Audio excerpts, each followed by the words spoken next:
The Empire believed it understood fear. It weaponized it, refined it, built doctrines and starfleets around its certainty. Fear made systems compliant. Fear kept hyperspace lanes clear. Fear ensured that when stormtroopers marched, worlds lowered their eyes and obeyed. But fear, like the Force itself, was supposed to follow rules. It responded to power. It bent toward those who could sense it, shape it, command it. What the Empire did not understand, what it could not measure or predict, was the quiet terror of something that did not answer to the Force at all. The first sign appeared in the shipping lanes near the mid-rim, buried beneath layers of routine sensor noise. An ore hauler vanished between jumps, its transponder blinking out without the signature flare of hyperspace miscalculation or pirate interdiction. Losses like that happened every day. The galaxy was vast, and even the Empire could not patrol every shadow. But then another ship disappeared, and another. Not in the same sector, not along the same route. Different crews, different cargo. The only commonality was what the Imperial analysts could not explain. Faint biological readings recorded milliseconds before each signal died. Readings that did not match any known species in the Imperial database. On Coruscant, deep beneath the polished spires and endless traffic streams, analysts fed the data into cold Imperial systems. The machines searched for patterns and found none that satisfied doctrine. No known insurgent cell. No recognized predator species. No Force anomaly large enough to justify the losses. The reports were flagged, downgraded, and nearly forgotten, until similar readings began appearing planetside. On Ord Mantell, a customs officer was found dead in an alley behind a scrap bazaar, his body marked by wounds that did not correspond to blaster fire or vibroblades. Witnesses described a dockworker who screamed and changed, his face twisting, his eyes reflecting something feral before vanishing into the crowds. The witnesses were detained. Their testimonies conflicted. Stress, the Empire concluded. Fear made people imagine monsters where there were none. But fear lingered, and it spread. The Empire prided itself on categorization. Everything had a designation, a code, a threat assessment. Aliens were cataloged. Force sensitives were hunted. Criminal syndicates were tolerated, so long as they paid and stayed predictable. The unknown was unacceptable. When similar reports surfaced on Corellia, then NAR Shada, then the industrial moons orbiting Quat, the pattern became impossible to ignore. Not an invasion, not a rebellion, something quieter, something embedded. In the lower levels of Coruscant, where sunlight never reached and the air carried the scent of ozone and decay, a different story unfolded. Beings who had once walked openly among humans on another world now learned the art of hiding within a galaxy already accustomed to masks. Here, secrecy was survival. 100 species lived side by side, and none asked too many questions, as long as credits changed hands. For the Wesen, this galaxy was terrifying, but forgiving in ways their old world never was. They learned quickly. Emotions triggered change. Fear, anger, desperation. These brought their true natures to the surface. So they learned discipline. They learned to swallow rage and breathe through terror. Some failed. Those were the ones the Empire noticed first. In a forgotten warehouse near the Works District, a small group gathered around flickering glow panels, their faces tense. One of them, a man by human standards, kept his hands clenched to keep them from changing. His reflection wavered on the metal walls, eyes threatening to shift, jaw tightening as instincts screamed to be unleashed. "We can't stay here," one of them said quietly. "They're watching." "They're always watching," another replied. "That's how this galaxy works." They did not speak of the Force. Most of them barely understood it. They only knew that some beings could feel things others could not, that robed enforcers existed who hunted anything unusual. On their old world, they had hidden from Grimms, hunters born to see through them. Here, there were no Grimms, but there were Inquisitors, and that frightened them far more. Across the city, in a spire reserved for Imperial intelligence, an Inquisitor stood before a panoramic viewport, hands clasped behind his back. The city lights below pulsed like a living organism, endless and unknowable. He felt disturbances constantly on Coruscant, fear, ambition, hatred. But lately, something else intruded on his senses. Gaps. Blind spots. Places where the Force whispered uncertainty instead of clarity. He did not like it. Reports flickered across a holotunnel behind him. Biological anomalies. Survivors describing transformations. Creatures that looked human one moment and monstrous the next. The Force did not recoil from them. It did not embrace them either. It slid around them, as if unsure how to interpret their existence. The Inquisitor reached out with his senses, searching the city below. Normally, life announced itself in the Force like ripples on water. These presences did not ripple. They distorted, like stones dropped into something thicker than liquid, something resistant. He turned sharply. "These creatures," he said to the officer beside him, "they are not Force-sensitive." "No, my lord." "And yet they disrupt it." "Yes, my lord." That was unacceptable. On the edges of Imperial space, criminal syndicates noticed before the Empire truly understood. Hutts valued opportunity, and opportunity often came wrapped in danger. On Nar Shaddaa, a pike lieutenant watched a deal dissolve into chaos when one of his enforcers transformed mid-negotiation, claws erupting where hands had been, strength multiplying in a heartbeat. The enforcer killed 3 rivals before collapsing, horrified by what he had done. The lieutenant did not see a monster. He saw a weapon. Soon, whispers spread through the underworld. There were beings who could become more than they appeared. Fighters who shrugged off pain. Spies who could see in darkness. Assassins who could tear through armored opponents with bare hands. Syndicates began offering protection in exchange for service. Some Wesen accepted. Others ran. None of them truly understood the scale of the galaxy they had entered, or the attention they were beginning to draw. On a remote Imperial listening post, a trooper stared at his scanner, frowning. "Sir, I'm getting biological readings again." The officer leaned over his shoulder. "From where?" "Everywhere. Then nowhere. It's like they flicker." Moments later, the lights went out. When the Empire regained control of a station, the troopers found no signs of intrusion. No ships. No blaster residue. Just clawed durasteel and bodies twisted by brute force. The incident report was sealed and forwarded to Coruscant with the highest priority designation. By then, the Emperor already knew. Palpatine sat alone, the darkened chamber around him humming with restrained power. He did not rely on reports alone. He relied on the Force. And lately, the Force had been evasive. It flowed, but it bent around something new. Not light, not dark. Something older, more animal, bound to instinct rather than destiny. Creatures without prophecy, without place in the grand design. That intrigued him. In the depths of hyperspace, far from Imperial eyes, remnants of the initial rift still shimmered faintly, a scar between realities slowly closing. Through it, generations had passed unknowingly, scattering bloodlines across stars they had never dreamed existed. They arrived with no ships, no banners, no intent to conquer. Only the need to survive. The galaxy would not forgive that innocence. If you want to see more characters and hidden species collide with the Star Wars galaxy, hit that subscribe button and drop the name of a universe or faction you'd like explored next in the comments below. The Empire tightened its grip.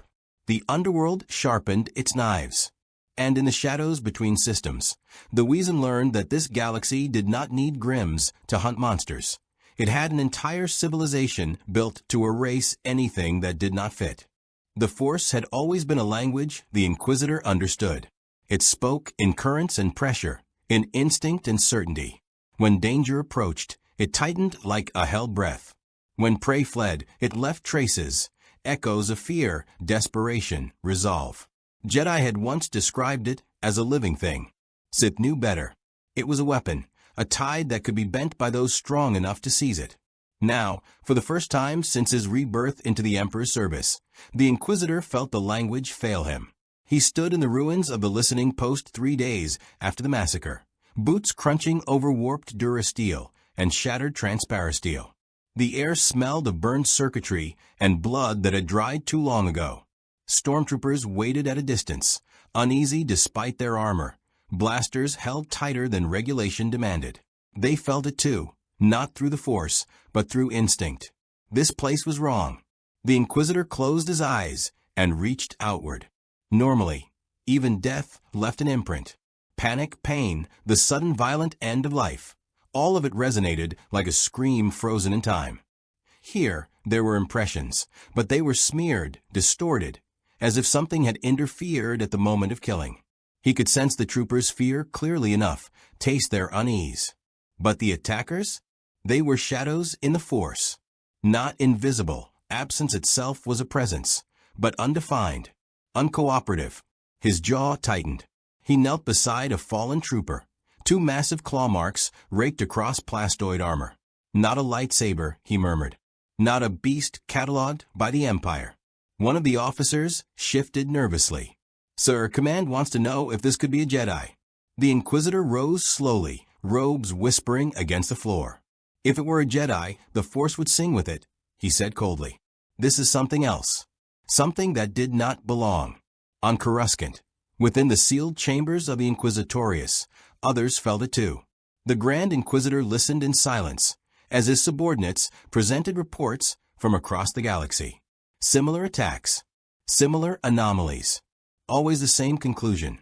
The Force could not properly anticipate or track the perpetrators. That is not possible, one Inquisitor finally said, frustration edging into his voice. Nothing living escapes the Force. And yet, the Grand Inquisitor replied, eyes narrowing, these things do. He turned his gaze toward the hollow projection, a flickering composite of witness descriptions. Some described scales, others fur, elongated jaws, distorted limbs. Always the same pattern, transformation triggered by stress, violence, or fear. They are not using the Force, the Grand Inquisitor continued. They are not drawing upon it. They are separate. That silence that followed was heavy. The Sith tolerated no mysteries that undermined their supremacy. The Force was the axis upon which their power turned. Anything beyond it was a threat not just to the Empire, but to the very order of reality as the Sith understood it. Orders followed swiftly. Imperial intelligence was tasked with identifying patterns of migration and concealment. The Science Division was granted expanded authority to detain, experiment, and dissect if necessary. The Inquisitors were unleashed, not to hunt Jedi this time, but to hunt the unknown. Meanwhile, far from the spires of Coruscant, a Wesen named Elias learned what it meant to be truly hunted. He had taken refuge on a manufacturing world near the core, blending into the endless workforce that fed Imperial war machines. For months, he succeeded. He kept his head down, controlled his temper, learned to move through crowds without drawing attention. The galaxy's diversity helped. No one questioned another odd face among trillions. Until the day an Imperial patrol cornered him during a routine sweep. It started with a question, a scan, a pause too long. Elias felt a spike of fear before he could suppress it, felt the familiar pressure build beneath the skin. His vision sharpened, his muscles coiled. He fought it, teeth clenched, nails biting into his palms. The scanner shrieked. Blaster fire erupted.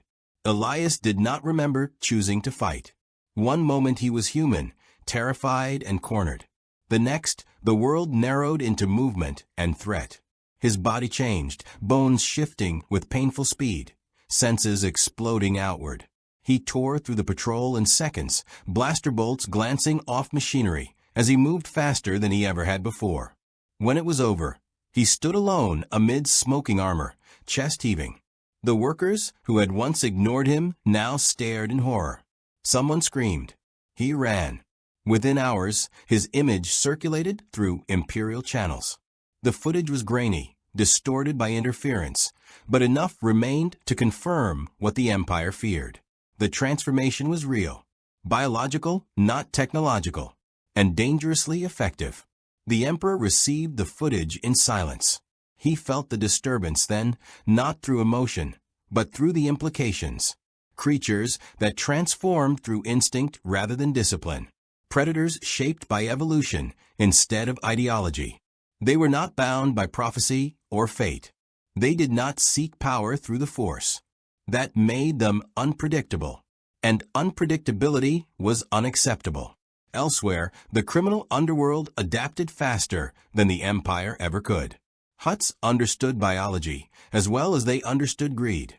On Nal Hutta, a council convened to discuss the rumors. Wesen enforcers had proven effective, but unstable. Their transformations frightened clients and drew imperial scrutiny. Fear is useful, one Hutt rumbled, but uncontrolled fear invites attention. Some syndicates chose to discard their Wesen assets, turning them over to the Empire for favor or profit. Others doubled down, offering sanctuary in exchange for loyalty. Black Sun saw opportunity in secrecy. Crimson Dawn saw leverage against imperial overreach. For the Wesen caught between these powers, survival meant choice, and none of the options were clean. On a backwater moon used as a smuggler's waypoint, an elder council gathered in secret. Their faces bore the weight of generations displaced. Some had arrived decades earlier through the rift, long enough to raise children who knew nothing of Earth. Others were recent, still haunted by memories of a world that no longer existed for them. "We cannot hide forever," one elder said. "This galaxy hunts what it does not understand. And if we fight openly," another replied, "we become exactly what they fear." A younger Wesen slammed his fist against the table. "They already see us as monsters. The Empire will dissect us. The syndicates will use us. We need power. Power." The word lingered. None of them could feel the Force, but they had seen it wielded. Jedi legends, Sith terror. They understood enough to know that this galaxy respected strength and crushed weakness. Above them, unseen, a probe droid hovered silently, recording everything. When the Inquisitors arrived days later, the moon burned. Flames consumed settlements carved into stone. Blaster fire lit the sky as Wesen fled into wilderness that offered no sanctuary.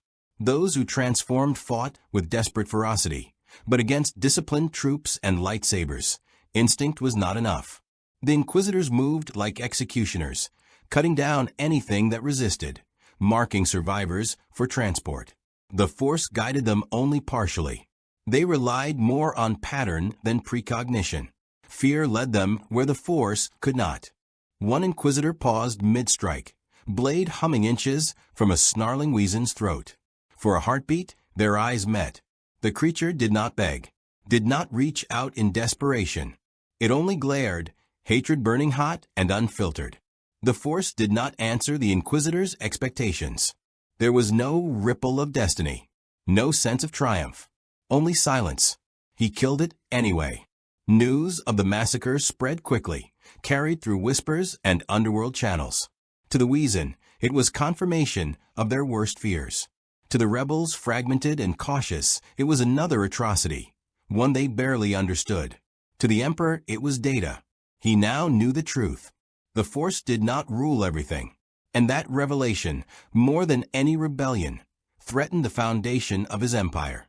The underworld had always thrived in the spaces the Empire failed to control, where order became rigid, crime became flexible, where laws hardened, syndicates flowed around them like water. To the Hutts, the Black Sun, the Pikes, and a dozen lesser networks, chaos was not a threat, it was currency. And the arrival of the Wesen introduced a new kind of chaos, one that promised power wrapped in secrecy. On Nar Shaddaa, the smuggler's moon, whispers carried faster than starships. Dockworkers spoke of enforcers who shrugged off stun bolts. Cantina owners traded rumors of fighters who transformed mid-brawl, bones cracking and reforming into shapes built for violence. Some dismissed the stories as spice-induced hallucinations. Others paid attention. Those others survived longer. Black Sun was among the first to act with intent. Prince Zizor's lieutenants did not believe in coincidence. When Imperial patrols increased near certain sectors, while criminal losses mounted elsewhere, patterns emerged. Wesen activity correlated with fear. fear created by imperial crackdowns, territorial disputes, betrayals.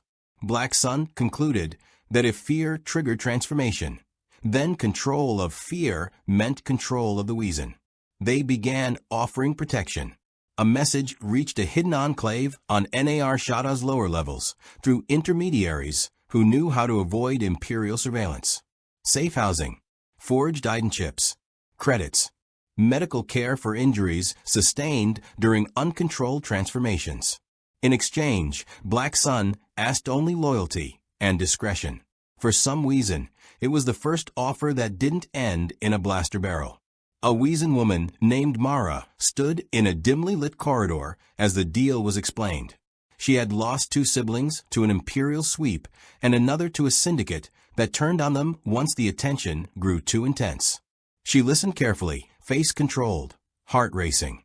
"What happens if we refuse?" she asked. The Black Sun representative smiled thinly. "Then someone else will offer you less." She understood then. In this galaxy, neutrality was a luxury only the powerful could afford.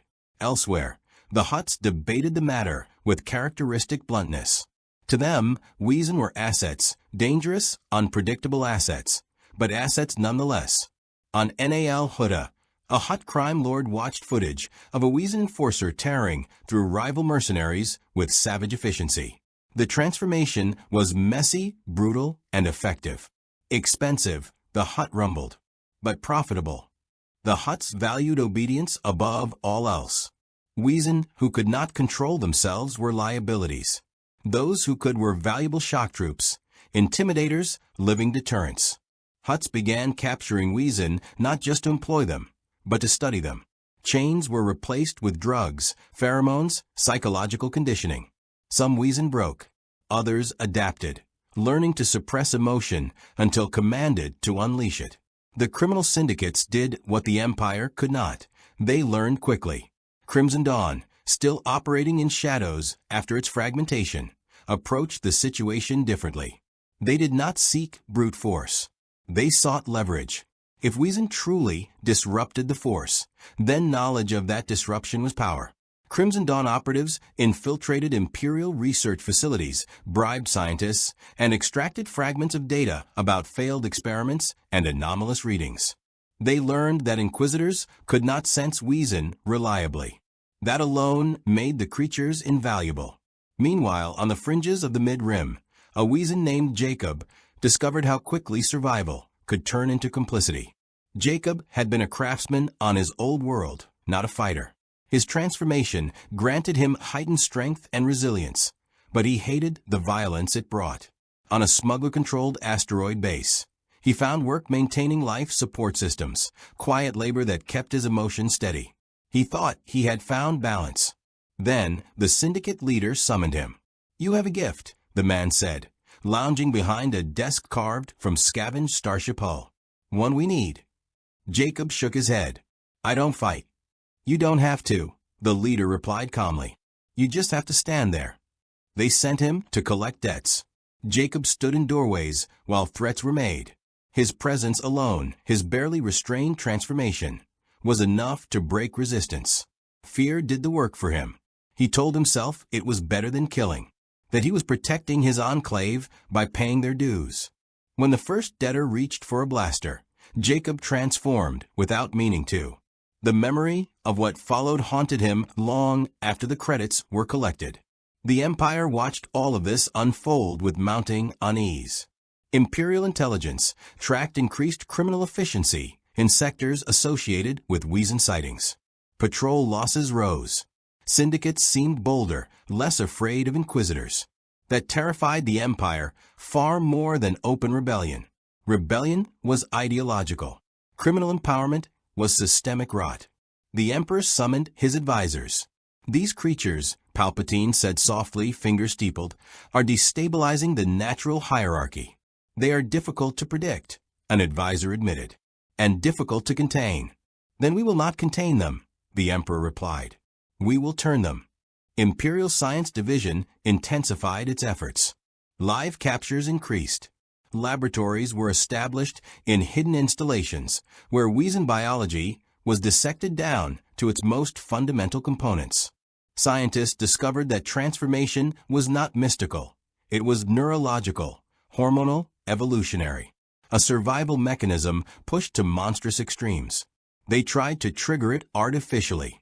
Most attempts ended in death. A few succeeded. The result was worse. Artificially induced transformations produced Wesen with no emotional anchors. They did not revert. They did not recognize allies. They attacked until their bodies collapsed under metabolic strain. The Empire labeled the project a failure, but archived the data for future use. The Inquisitors grew more ruthless. They adapted their hunting methods, relying less on the Force and more on surveillance, informants, and brute force sweeps. Entire neighborhoods were purged when Wesen were suspected. The Empire framed it as anti-criminal operations. The truth mattered little.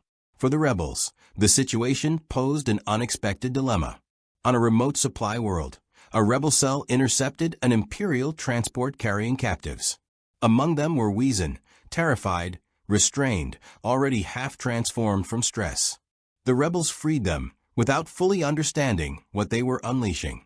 The escape turned violent. One of the rebels died when a frightened Wesen lashed out, unable to distinguish ally from enemy. When it was over, the cell's leader stared at the carnage in disbelief. "We were trying to help," someone whispered. The Wesen fled into the wilderness, leaving behind blood and confusion. Word of the incident spread through rebel channels, igniting debate. Some argued the Wesen were victims of Imperial cruelty. Others feared they were too dangerous, too unpredictable to be trusted. Unity fractured quietly, just as the Empire intended. In the shadows, Wesen elders watched these developments with growing despair. Their people were being pulled apart, used by criminals, hunted by the Empire, mistrusted by those who claimed to fight for freedom. Secrecy had once been their shield. Now it was a weakness. "We are becoming tools," one elder said. "Weapons for everyone but ourselves." A younger leader disagreed. "Then we stop hiding. We stop running." "And do what?" another demanded. "Declare war on the galaxy?" "No," the younger one replied. "We carve our own place. Quietly. Permanently."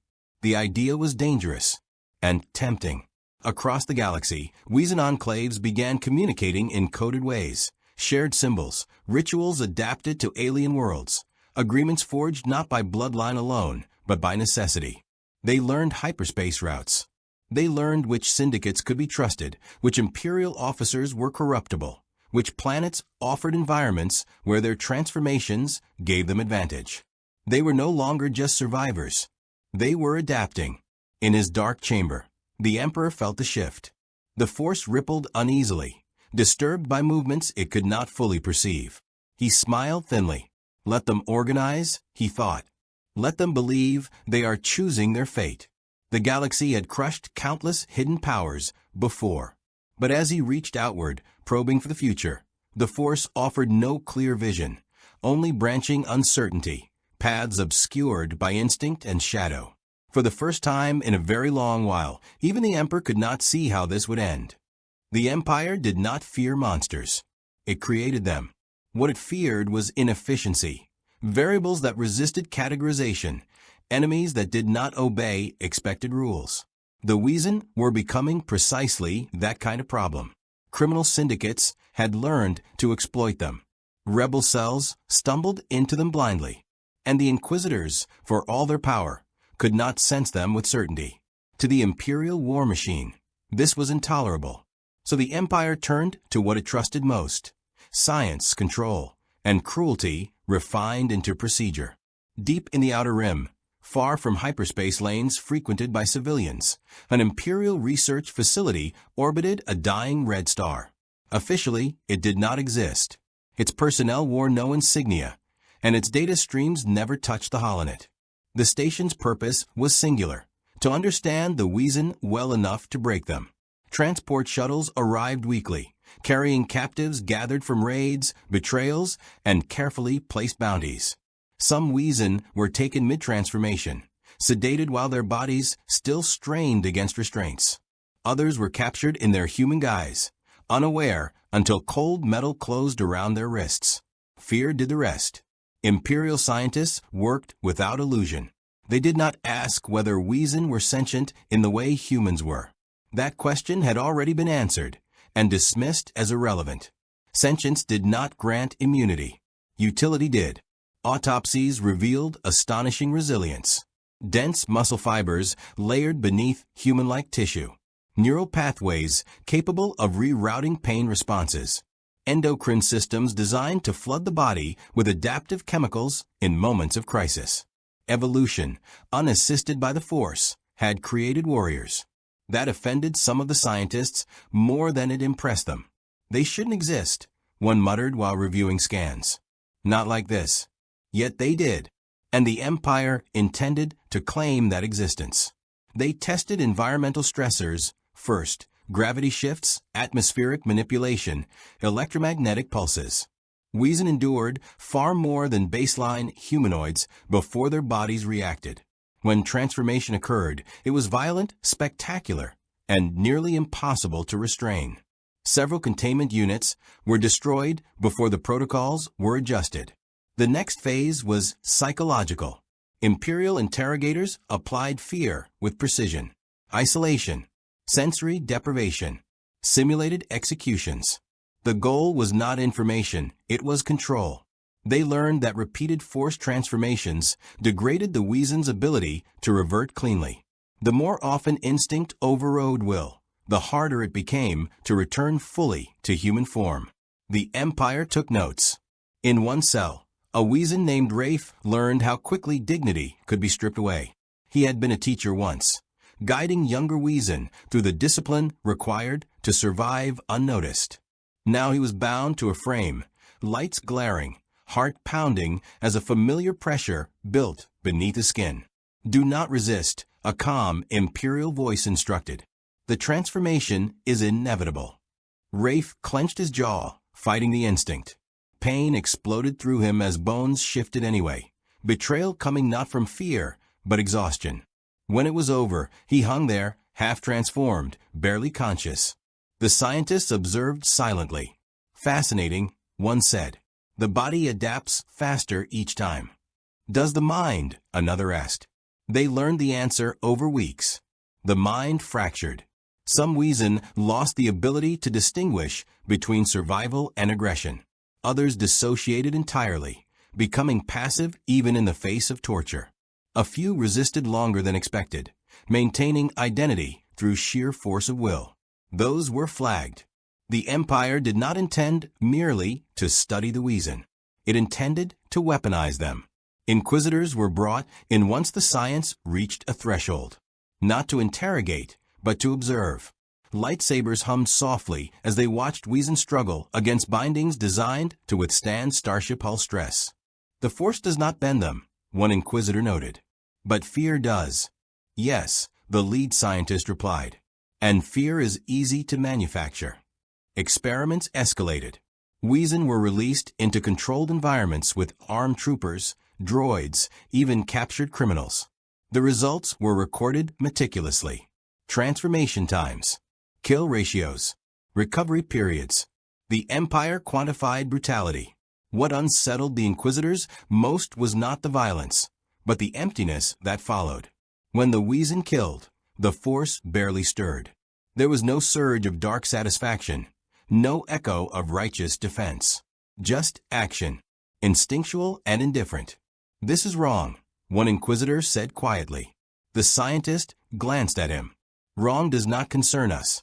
The Emperor was briefed regularly. He listened without interruption as data streamed across holodoubles, casualty projections, behavioral models, theoretical applications. Wesen shock troops. Wesen infiltration units. Wesen designed to destabilize criminal syndicates and rebel cells alike. And the cost? Palpatine asked at last. "High," the advisor admitted. "The Wesen do not remain stable indefinitely."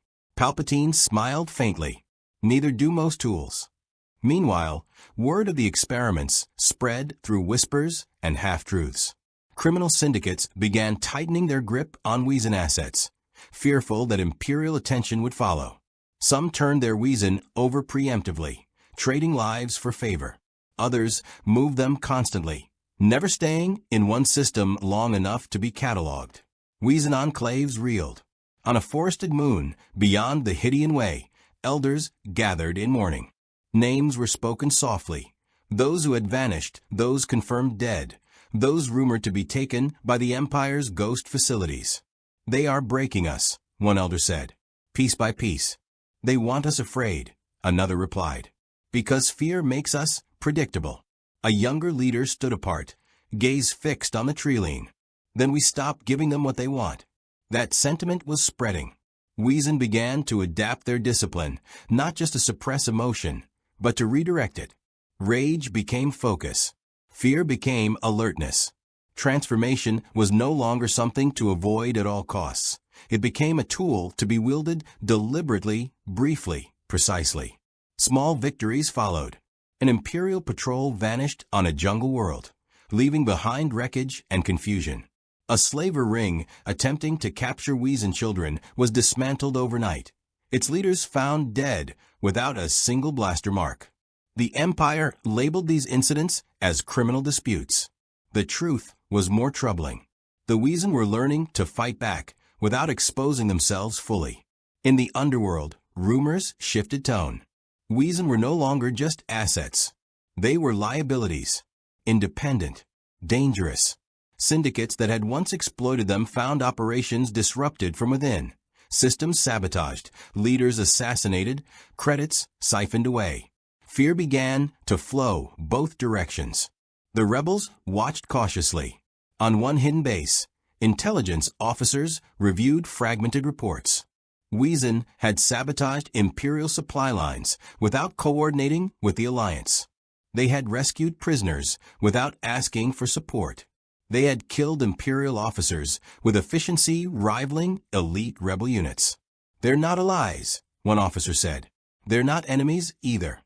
"That's worse," another replied. "We don't know what they want." What they wanted was survival.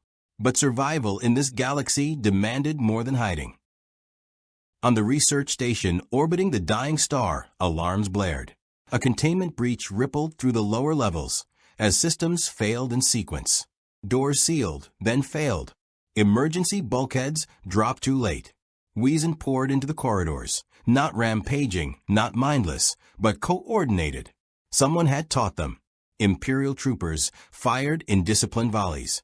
But the Wesen moved with terrifying efficiency. Transformations triggered only when necessary. They used the station's own architecture, tearing through maintenance shafts, ambushing from angles no force-guided defense anticipated. An Inquisitor ignited his blade, cutting down two attackers in a blur of red light. He paused, senses reaching outward, and found nothing. No warning, no echo. Something struck him from behind with crushing force. By the time reinforcements arrived, the station was lost. Data cores wiped. Survivors fled in escape pods. The Red Star consumed the remains. For the first time since their arrival, the Wesen had struck the Empire directly and survived. In the Emperor's chamber, the Force churned with unease. This was no longer an anomaly. This was the beginning of a war the Empire had not chosen and could not fully see. The destruction of the hidden Imperial research station sent shockwaves through corridors of power that were never meant to tremble. Officially, the Empire blamed a reactor malfunction compounded by criminal sabotage. Unofficially, panic spread. A facility erased without warning, data annihilated. An Inquisitor slain by something the Force had failed to foresee. It was a kind of failure the Emperor did not forgive. Yet Palpatine did not rage. He listened. Reports streamed in from Imperial intelligence, fragmented and incomplete. Survivors spoke of Wesen moving with intent, not frenzy. Of transformations that flickered on and off like controlled weapons rather than emotional explosions. Of silence in the Force where screams should have echoed. "They are learning restraint," one advisor said carefully. "They are learning defiance," another countered. Palpatine folded his hands. "They are learning independence." That was the true threat. The Emperor had ruled by bending beings to his will, through fear, temptation, or domination. The Wesen resisted all three. Fear sharpened them. Temptation meant nothing to instincts forged outside the Force's influence. Domination required foresight, and foresight was slipping. So Palpatine changed tactics. If the Wesen could not be controlled through terror, then they would be drowned in consequence. Sector-wide policies shifted quietly. Increased taxation and conscription in systems with suspected Wesen presence. Trade restrictions that strangled local economies. Crackdowns that forced populations to turn inward, suspicious, desperate. The Empire would turn the galaxy against them. Imperial propaganda adapted as well. Holonet broadcasts began circulating dramatized reports of beast uprisings and mutation outbreaks. Footage, edited, exaggerated, showed Wesen transformations without context, bodies contorting into monstrous forms amid flames and screams. The message was simple and effective. They are not like us. They cannot be trusted. They bring destruction. Worlds that had once offered refuge closed their ports. Bounties appeared quietly on private networks, high-paying, anonymous, targeting individuals with unregistered biological anomalies. Hunters who didn't ask questions took the jobs. Some never returned. The galaxy was doing the Empire's work for it. Within Wesen enclaves, the pressure was suffocating. On a wind-swept desert world, an enclave council argued late into the night. Supplies were running low. Hyperspace routes they once relied on were compromised. Syndicate protection had evaporated the moment profits declined and risk increased. "We can't keep moving," one leader said. "We're exhausting our people." "And staying means extinction," another snapped. "The Empire is tightening the net." A third voice rose, quieter but steady. "Then we stop acting like prey." The idea was radical and inevitable. The Wesen had spent generations hiding, adapting to survive in the shadows of greater powers. But the galaxy they now inhabited had no stable shadows left. The Empire illuminated everything it sought to control, and what it could not control, it burned. So the Wesen chose a different path. They began consolidating, not into fleets or armies that would draw immediate annihilation, but into networks. Cells spread across systems, connected by shared protocols and unspoken rules. They used smugglers when necessary, but never relied on them. They learned slicing, learned sabotage, learned how to exploit imperial bureaucracy, disappearing into data voids and falsified records. They became ghosts in a system that thrived on surveillance. Crucially, they made contact with Force sensitives outside the Jedi and Sith dichotomy. On forgotten worlds, among cultures the Jedi had never fully cataloged, there were those who felt the Force differently, shamans, mystics, wanderers who sensed imbalance rather than light or dark. To them, the Wesen were unsettling, but not abhorrent. They felt no echo of corruption, no hunger for domination, only survival. One such mystic, an elderly woman living among the ruins of a pre-Republic civilization, spoke to a Wesen delegation without fear. "You exist outside the river," she said, "not against it. That is why the current cannot carry you." "What does that mean?" a Wesen asked. "It means the Empire cannot see you coming," she replied, "and neither can the future it believes it owns." This understanding changed how the Wesen saw themselves. They were not errors. They were not invaders. They were an evolutionary answer to a galaxy that had grown too dependent on the Force to define power. And answers, once revealed, could not be erased. The Rebel Alliance felt the shift next. Supply convoys once harassed by Imperial patrols began reaching their destinations intact, not because the Empire had eased pressure, but because those patrols never arrived. Communications blackouts spread through contested sectors. Imperial officers vanished from secured compounds, leaving behind no signs of infiltration. Rebel intelligence traced patterns and found none. No consistent signatures. No forced disturbances. Just results. Some cells celebrated the unexpected advantage. Others were deeply uneasy. "These attacks aren't coordinated with us," Mon Mothma said during a closed council session. "We don't know their goals." "They're hitting the Empire," a commander argued. "That should be enough." "It isn't," she replied. "Not if we don't understand the cost." That cost became clear on a mid-rim world, where a rebel cell attempted to recruit a local Wesen group. Talks broke down quickly. "We don't fight for your republic," the Wesen leader said flatly. "You want to replace the Empire. We want to outlast it." The rebel envoy frowned. "That sounds like the same thing."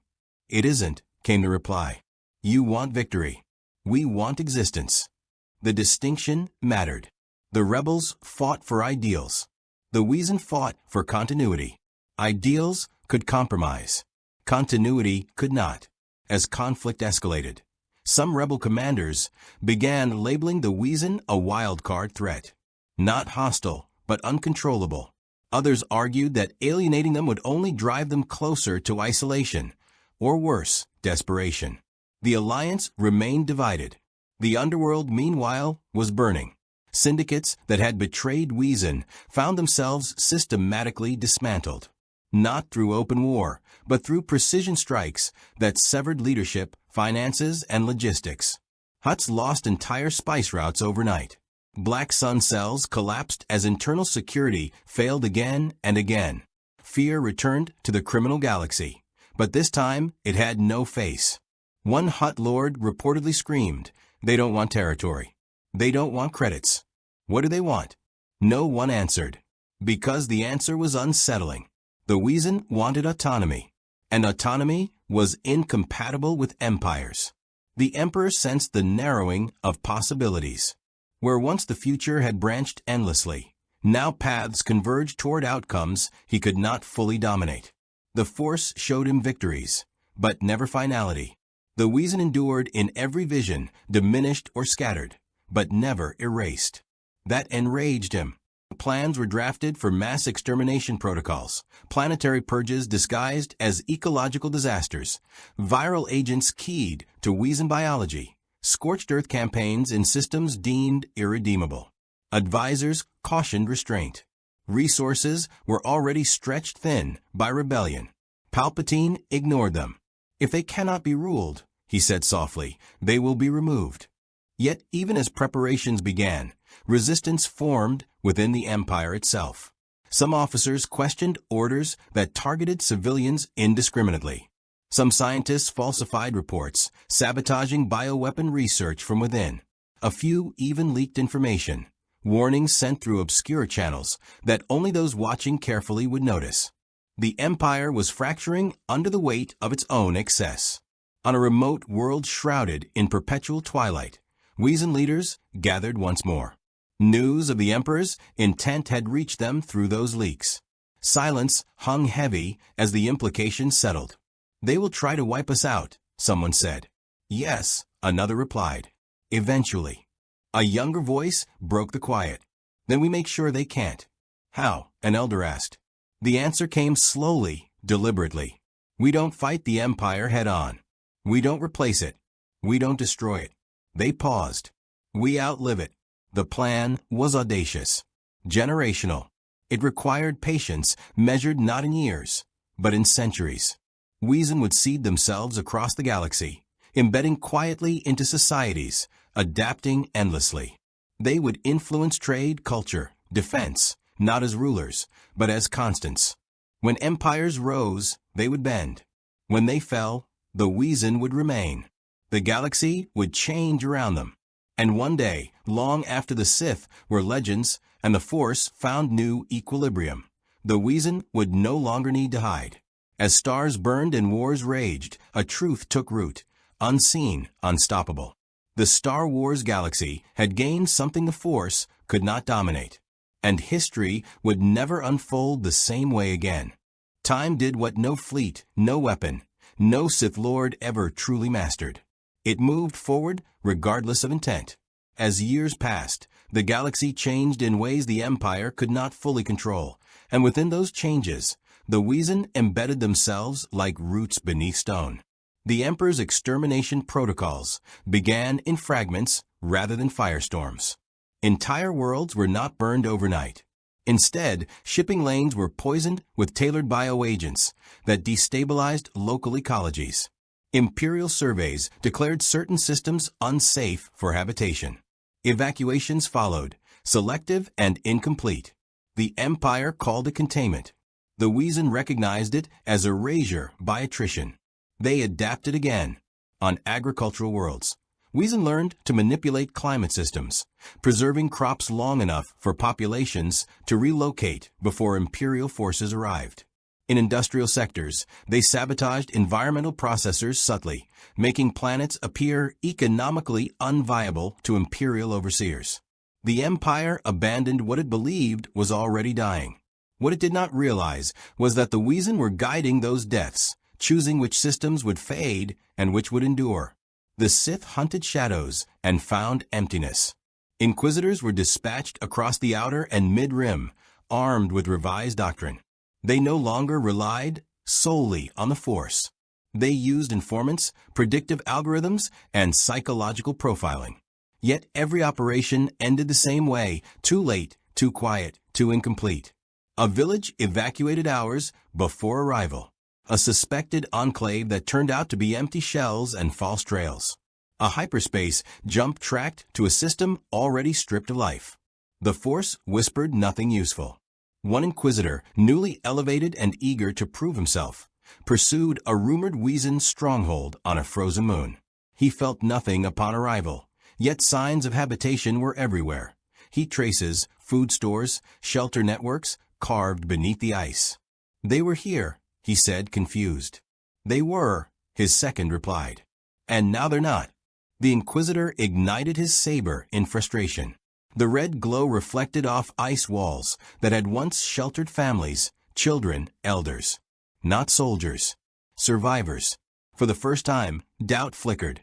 The Empire's internal fractures widened. Regional governors complained of resource drains. Admirals questioned the priority of chasing enemies that refused to stand and fight. Moffs falsified success reports to avoid imperial scrutiny, declaring systems purged when nothing had been found at all. Fear still ruled, but confidence was eroding. Within the Rebel Alliance, the Wesen became a subject of whispered strategy rather than open debate. Rebel commanders noticed a pattern. Wherever the Empire overextended itself in pursuit of hidden threats, Rebel cells gained breathing room. Supply lines stabilized. Recruitment increased. Morale rose. Yet attempts to formalize cooperation failed. On one occasion, a Rebel strike team entered a derelict station believed to house a Wesen relay point. Instead, they found automated defenses and encrypted warnings that triggered lockdown protocols. No shots were fired. No communication followed. The message was clear. Do not follow. Some rebels interpreted this as hostility. Others, particularly veterans of asymmetric warfare, understood it as boundary setting. They're not allies, one commander said. They're terrain. That understanding changed everything. Rather than chasing Wesen contact, the rebels began adjusting tactics around their presence. Imperial patrols vanished near certain routes. Rebel ships learned to use those corridors without asking why they were safe. The Alliance did not need to understand the mechanism, only the effect. War, after all, was about outcomes. The underworld continued to collapse in slow, irreversible ways. Without realizing it, the syndicates had become dependent on fear they could no longer control. Wesen infiltration dismantled trust from within. Paranoia replaced loyalty. Assassinations increased. Retaliation followed, often misdirected. Crime wars burned hot and brief, leaving power vacuums the Empire was forced to fill. That, too, served the Wesen. Imperial occupation strained already thin resources. Garrisons were spread across volatile systems. The cost of maintaining order skyrocketed. The Empire bled credits and personnel into regions that offered no long-term gain.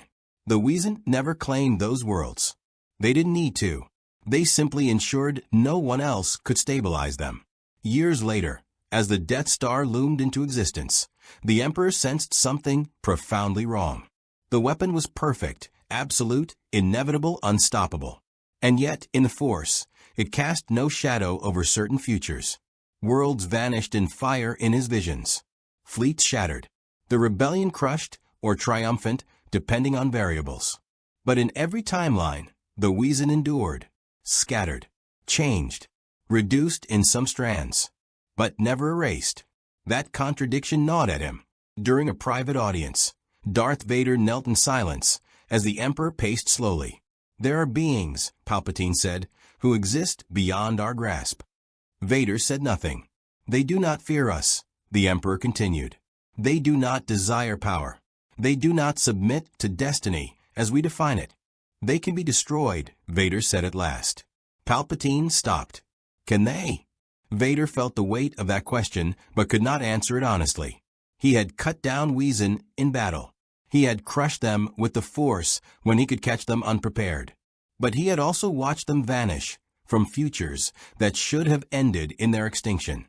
"They adapt," Vader said. "Yes," the Emperor replied softly. "And that may be enough." The Death Star's construction accelerated.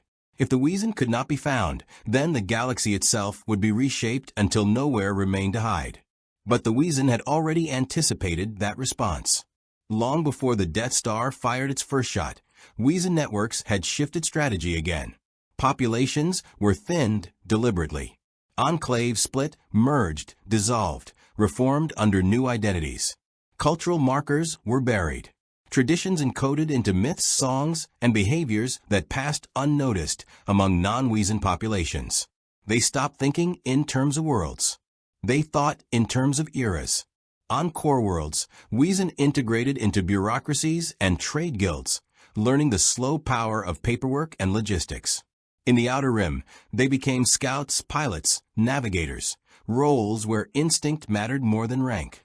Some even joined imperial institutions under carefully controlled conditions, feeding information outward while never revealing their nature. The Empire unknowingly employed them. When Alderaan was destroyed, shock rippled through every layer of the galaxy. For the Wesen, it confirmed their fears. Empires did not hesitate to erase entire populations to maintain control. Survival could no longer depend on obscurity alone. It required influence subtle enough to redirect catastrophe before it reached that scale again.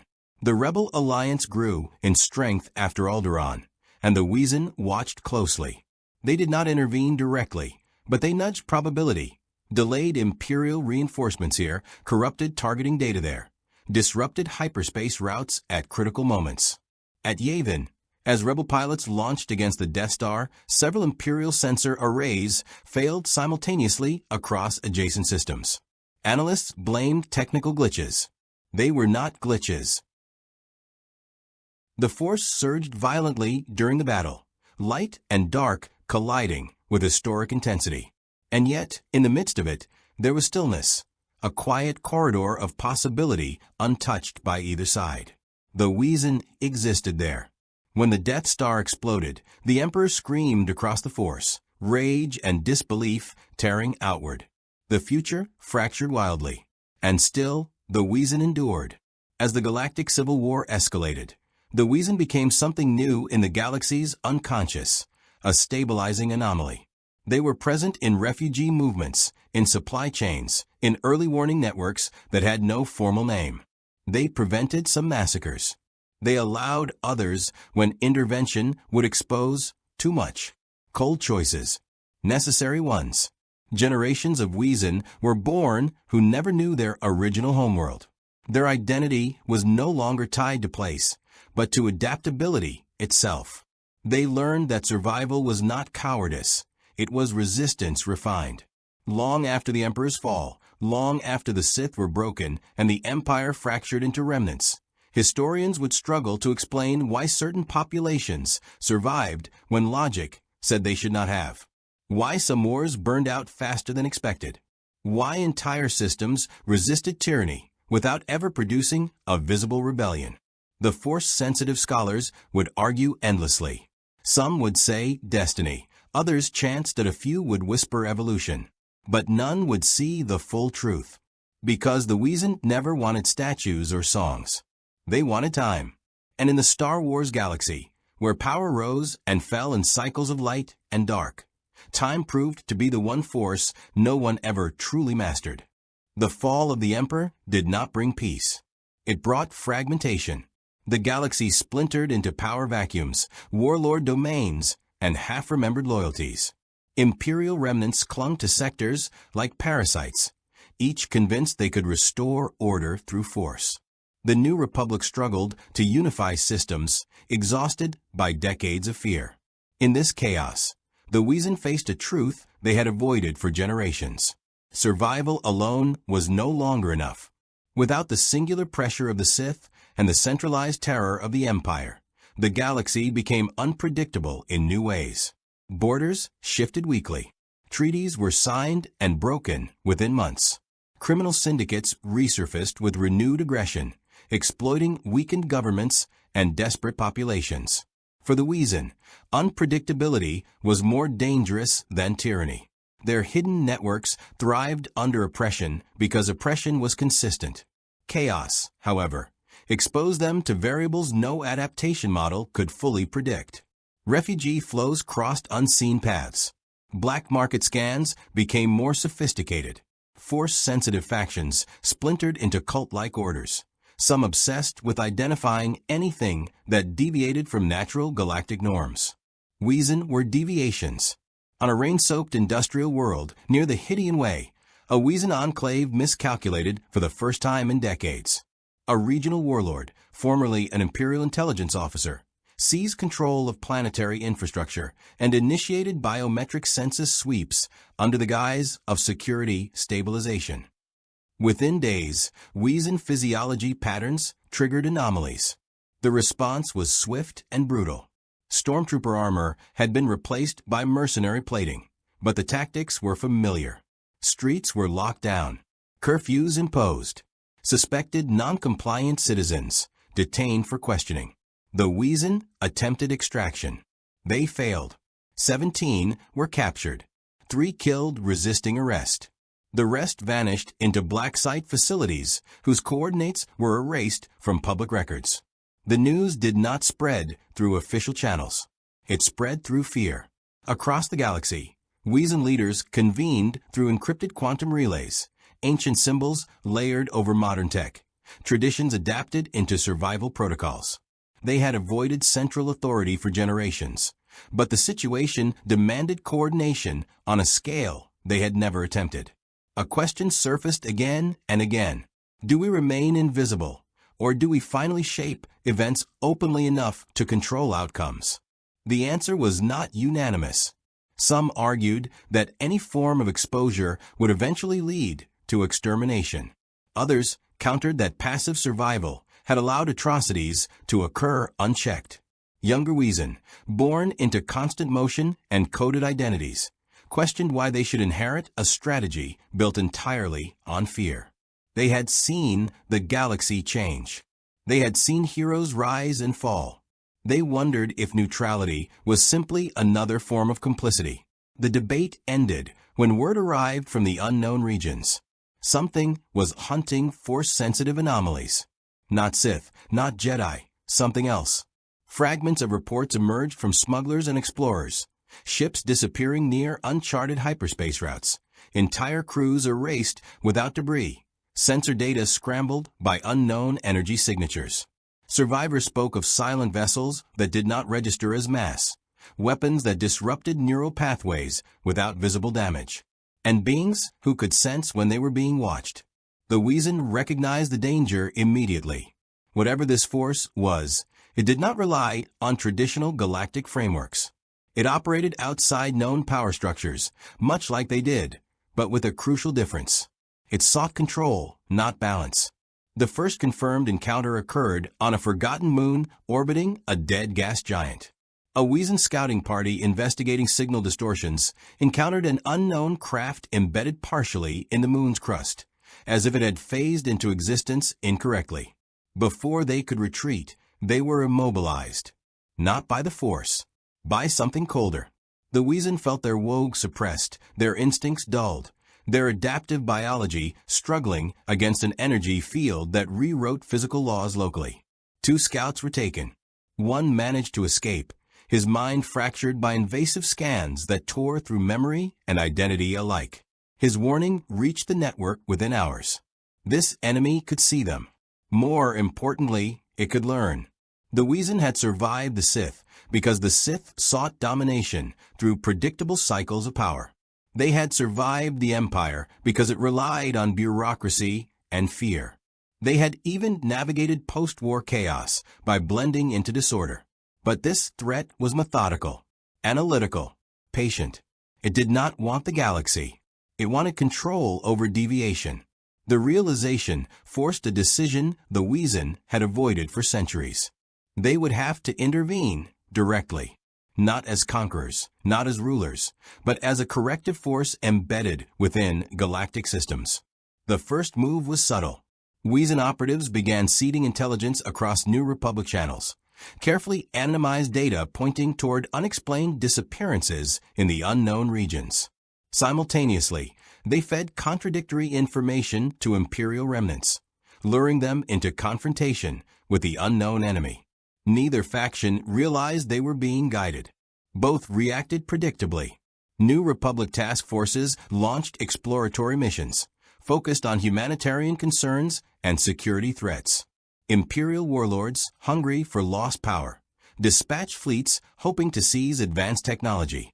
The unknown enemy allowed the Imperials to approach. They did not allow them to leave.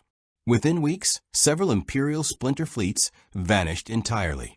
The New Republic encountered wreckage fields that defied physics, ships twisted inward, hulls compressed as if reality itself had folded. Fear spread rapidly. Senators argued over funding and jurisdiction. Military leaders clashed over strategy. Force-sensitive advisors sensed something profoundly wrong but could not define it. The Force itself felt strained, like a muscle pulled too far. The Wesen watched carefully. They did not reveal themselves yet. Instead, they positioned themselves within response frameworks, medical units, logistics crews, hyperspace navigators. When Republic ships entered dangerous zones, Wesen guidance subtly adjusted routes, minimizing exposure. When Imperials rushed blindly forward, no such corrections were made. It was triage on a galactic scale. Eventually, contact became inevitable. A New Republic science vessel encountered a Wesen-controlled relay station hidden within a debris field. Automated defenses locked the ship in place, but instead of weapons fire, a communication channel opened. The message was brief. You are facing a threat you do not understand. Continue blindly, and you will lose worlds. The Republic demanded identification. None was given. They asked for terms. The response came after a pause long enough to unsettle every officer aboard. Cooperation without ownership. Information without authority. Survival without dominion. The Republic had no framework for such an offer. Some senators called it extortion. Others called it an opportunity. Military leaders, haunted by recent losses, pushed for acceptance. Against protocol, an agreement was reached. The Wesen would provide intelligence on the unknown enemy's movements and capabilities. In return, the Republic would not pursue Wesen populations or attempt to classify them as a species of interest. It was not a treaty. It was an understanding. The unknown enemy responded violently. It began targeting systems where Wesen influence was strongest, unleashing localized reality disruptions that caused stars to flicker and hyperspace lanes to collapse. Refugee crises exploded overnight. Panic threatened to destabilize the fragile Republic. This time, the Wesen did not remain hidden. On one world, as an unknown vessel descended silently toward a population center, a coordinated Wesen response unfolded. Defensive arrays activated that no scanner could identify. The air itself shimmered as adaptive technology met invasive physics head-on. The battle was brief and devastating. The unknown vessel was torn apart not by weapons, but by environmental manipulation. Gravity reversed, molecular bonds destabilized, energy fields collapsed inward. It imploded without explosion. Every sensor in the system recorded it. The galaxy noticed. Holonet feeds erupted with speculation. Analysts debated whether a new superweapon had been deployed. Force scholars argued over whether this was an expression of the light side, dark side, or something else entirely. The Wesen did not clarify. They couldn't. Exposure was accelerating, and with it came a dangerous shift. Populations began searching for protectors beyond governments. Myths spread of hidden guardians who intervened without seeking power. Some welcomed the idea. Others feared it. The Wesen faced a new dilemma. They had stepped into the light just enough to be seen. Now the galaxy would decide what that visibility meant. Visibility changed everything. Once the galaxy accepted that something unseen had been acting with intent, patterns emerged that could no longer be dismissed as coincidence. Systems spared from collapse shared quiet similarities. Supply chains that never quite failed, evacuation corridors that opened minutes before disaster, defensive responses that felt anticipatory rather than reactive. Analysts searched for command structures and found none. Intelligence agencies hunted for leaders and found only gaps. The Wesen did not command fleets. They shaped conditions. That distinction was lost on many. Across the New Republic, fear metastasized into ideology. Some senators argued that any force operating outside democratic oversight represented an existential threat. Others insisted that survival justified unconventional alliances. Emergency committees formed, disbanded, reformed under new names. Language shifted. Wesen were no longer referred to as anomalies or protectors in closed sessions. They were called a variable. Variables frightened politicians. In the Outer Rim, reactions were simpler. Worlds that had suffered under empire and syndicates alike viewed the unseen defenders with cautious gratitude. Smugglers spread stories of hyperspace lanes that felt watched over. Refugee communities spoke of instincts guiding them away from danger, as if the galaxy itself whispered warnings. Faith began to form where explanation failed. The Wesen felt that shift keenly. Cultural influence was dangerous. Reverence could turn into dependency, and dependency invited exposure. They moved quickly to counter it, dismantling myths as carefully as they had once constructed identities. Interventions became colder, more distant, harder to interpret as benevolent. But the unknown enemy adapted faster. It learned not from ideology, but from data. Its probes no longer approached openly. They mimicked debris. They hid within hyperspace eddies. They seeded regions with sensor ghosts to map response patterns. Every Wesen intervention fed its understanding. The enemy began targeting Wesen themselves. Not populations, individuals. Specialized hunter constructs infiltrated transport hubs and refugee flows, using predictive modeling to identify behavioral anomalies rather than biological ones. Wesen who lingered too long in one role disappeared. Others felt the pressure tighten, a sense of being narrowed down, like a probability collapsing toward certainty. The Wesen realized with grim clarity that their enemy did not need to win battles. It only needed to reduce variance. If it could force the galaxy into predictable patterns, the Wesen would have nowhere left to hide. A decisive action was required. The idea of centralization, once anathema, returned under a new framing. Not hierarchy, not authority, a convergence. Temporary, precise, purpose-built. A nexus. The location was chosen carefully. A dead system far from major routes, where a collapsed star had once warped space-time into a gravitational scar. Sensors malfunctioned there. Hyperspace calculations became unreliable. The force itself felt muted, distorted by lingering cosmic trauma. It was perfect. Wesen from across the galaxy converged in numbers unseen since their arrival. Shapes shifted and settled. Languages overlapped. Old traditions resurfaced, adapted into protocols for shared action. For the first time, the Wesen confronted the weight of their own scale. They were no longer survivors scattered among stars. They were a civilization. That realization brought fear as much as pride. The plan they devised was audacious and irreversible. They would not destroy the unknown enemy. They would force it to choose. Using adaptive technology, refined over generations, the Wesen constructed a controlled disruption, a region of space-time that mirrored the enemy's own invasive physics, but lacked its precision. A labyrinth of unstable reality where prediction failed, where data contradicted itself, where control dissolved into chaos. They would offer it dominance over a shrinking, predictable galaxy, or exile into uncertainty. To enact the plan, they needed bait. The New Republic unknowingly provided it. A task force investigating vanished fleets pushed too far into the unknown regions, chasing false signals seeded deliberately by the Wesen. The enemy detected the movement instantly, perceiving opportunity. Republic vessels were valuable, not for conquest, but for analysis. As the trap closed, the enemy revealed itself more fully than ever before. Its vessels emerged like absences cut into space, their outlines difficult to perceive even when directly observed. Energy readings defied categorization. They did not move so much as assert new positions, rewriting their relation to the surrounding universe. Republic ships were immobilized without weapons fire. Panic spread through command channels. Distress calls fractured mid-sentence. Force-sensitive crew members collapsed, overwhelmed by a sensation of being observed from angles that should not exist. Then the nexus activated. Reality lurched. The gravitational scar ignited with cascading distortions, pulling enemy constructs into the unstable region.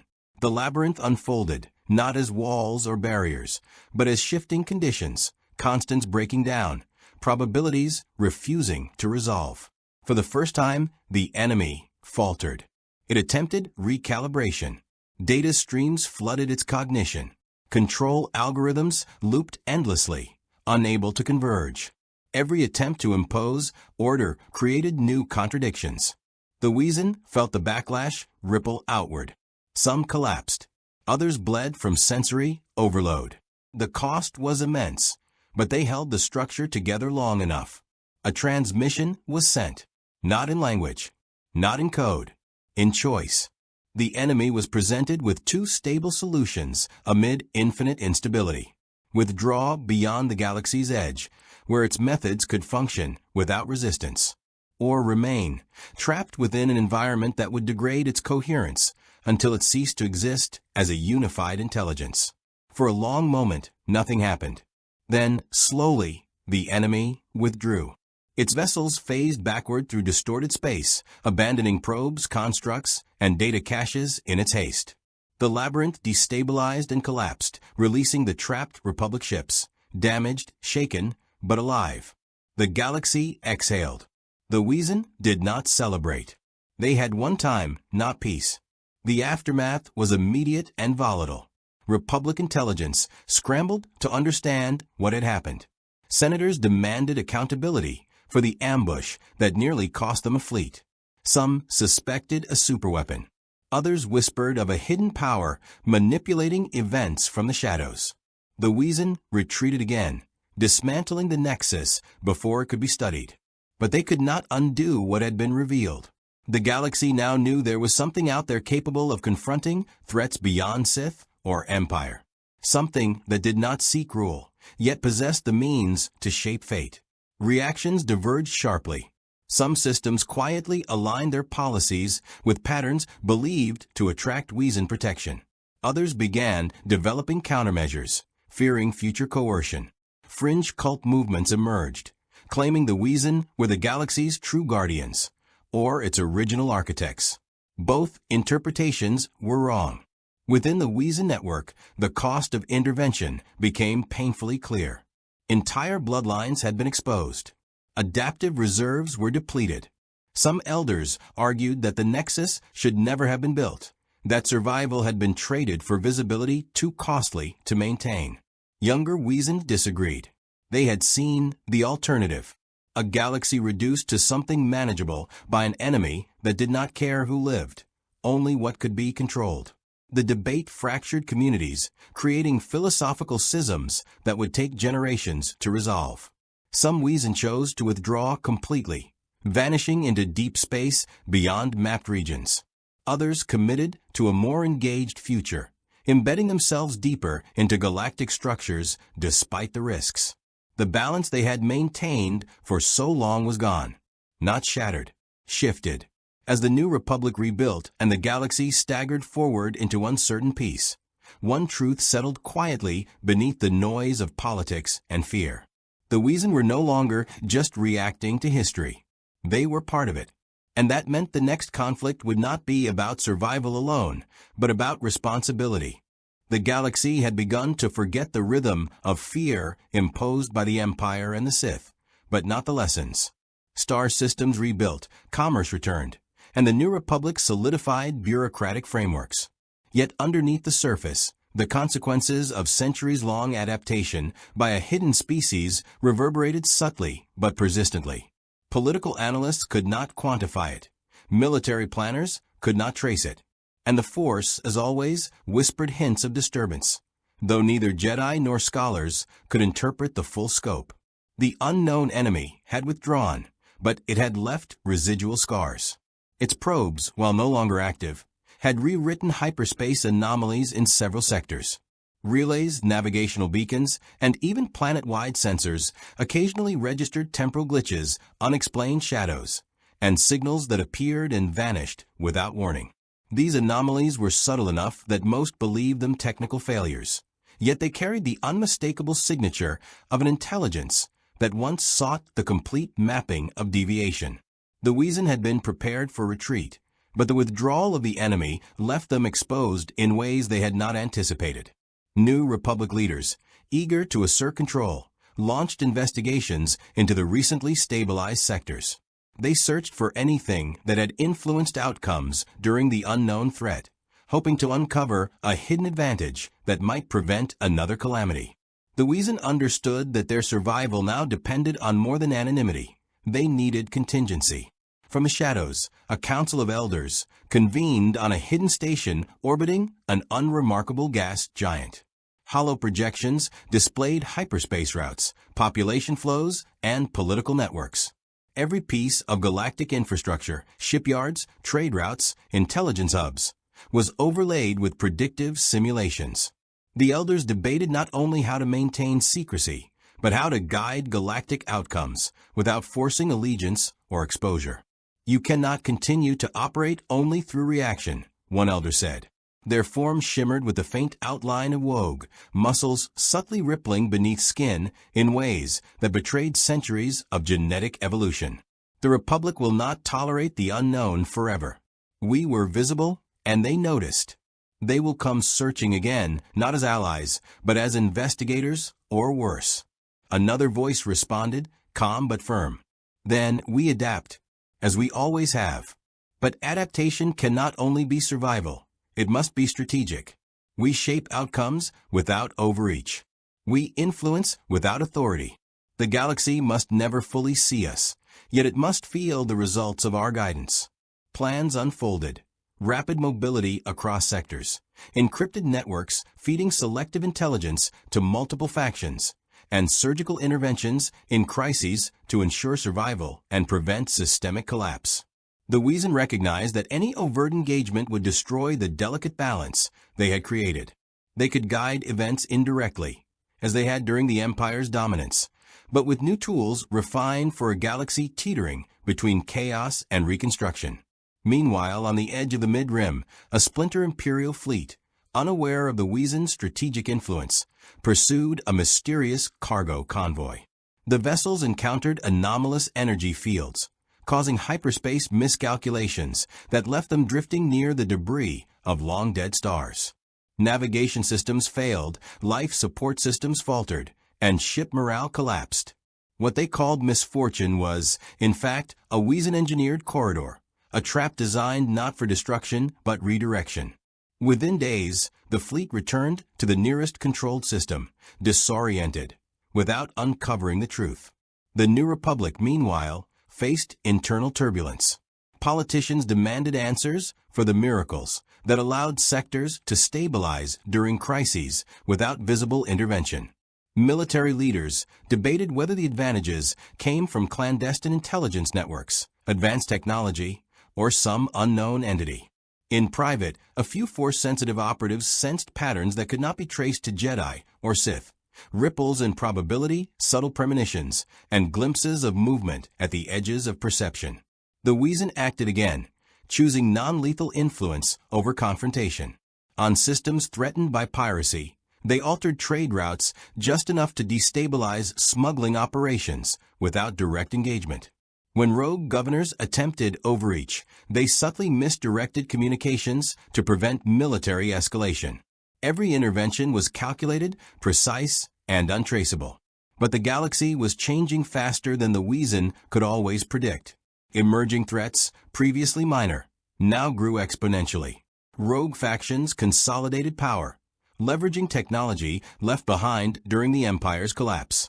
Force-sensitive cults developed, inspired by legends of unseen protectors or shadow gods. Some sought alliance, others dominance. The Wesen found themselves managing a web of political, social, and military variables, far more complex than during any prior era. In the Outer Rim, a young Wesen operative named Kalen experienced the cost of exposure firsthand. During a reconnaissance mission, he intercepted communications between a new Republic intelligence cell and an emergent mercenary syndicate. Kalen observed the operatives debating whether the unknown variable that had guided recent crises might be weaponized or studied. Acting alone, he sabotaged a relay, narrowly avoiding detection. But the incident sparked a chain reaction. Multiple intelligence officers began scrutinizing communications in sectors where the Wesen operated. The elders responded swiftly. Kalen was extracted and reassigned, but the event demonstrated a stark truth. The Wesen were no longer simply invisible actors. The galaxy's attention was growing, fueled by curiosity, fear, and ambition. Future interventions would require higher stakes, faster adaptation, and more intricate concealment. On a core World Council meeting, New Republic officials debated military readiness, unaware that the unseen entity had already influenced their decisions. Voting outcomes shifted subtly due to small, nearly imperceptible adjustments in intelligence briefings. Budget allocations favored disaster relief rather than fleet expansion. Officers assumed luck. Senators assumed political acumen. Only the Wesen understood the invisible hand behind every decision. Meanwhile, fragments of the unknown enemy's technology remained. The Wesen monitored these artifacts with caution. They had learned the consequences of exposure. Even a fragment of understanding in the wrong hands could compromise centuries of survival. Analysis revealed structures designed to map probability fields, predict behavior, and detect deviation. Tools that could, in the right hands, locate and neutralize Wesen populations. The realization brought a chilling clarity. Time alone would no longer guarantee survival. The Wesen's continued existence depended not just on adaptive biology, but on foresight, manipulation, and the creation of a galaxy capable of self-correction without knowing it. In response, the elders initiated a multi-generational project, codifying adaptive protocols, creating decentralized nodes of influence across all major sectors, and embedding cultural memory in non-obvious forms, songs, myths, and trade customs that could guide humans, aliens, and hybrid species toward outcomes favorable to survival. Every detail mattered. Even the smallest mistake could cascade into a threat no single Wesen could counter. By the end of the decade, the Wesen had transformed from scattered survivors into architects of invisible order. They had maintained anonymity while guiding outcomes, learned to anticipate emergent threats, and refined methods that blended biology, intelligence, and intuition. They had survived the Empire, outmaneuvered an unknown enemy, and shaped post-war reconstruction, all without asserting dominance, claiming territory, or revealing themselves to the galaxy at large. The galaxy, in turn, began to shift subtly, unknowingly guided by these unseen hands. Conflict persisted, but stability emerged in pockets. Wars ended sooner than expected. Refugee crises stabilized. Technology spread in patterns that prevented catastrophic monopolization. The Force, ever sensitive to imbalance, responded with faint harmonics, a subtle acknowledgement of the unseen variable maintaining equilibrium. The Wesen watched, patient as ever, knowing the next challenge would arrive. They were no longer simply survivors, no longer purely reactive.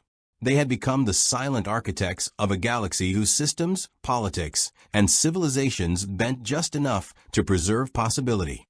And within that possibility, Their own species endured, hidden, resilient, and ready for whatever the future might bring.